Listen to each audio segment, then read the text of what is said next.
lumalabas yung minamnam.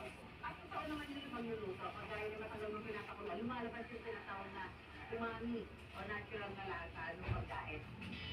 Kaya mga kapuso, ito na po ang nilagang pata. Si Tatay Bonji, tikman na natin. Okay, kasi mainit pa siya.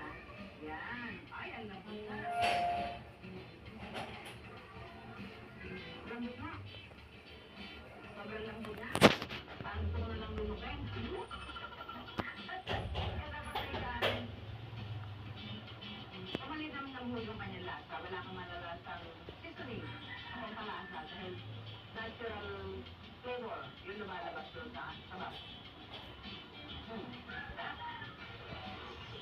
Masarap po sa lasa, malamdag po siya. Kapag kumain po, nalalaman ng kainit po. Parang marami rin yun. Yung tutututo lang tayo sa mga daan.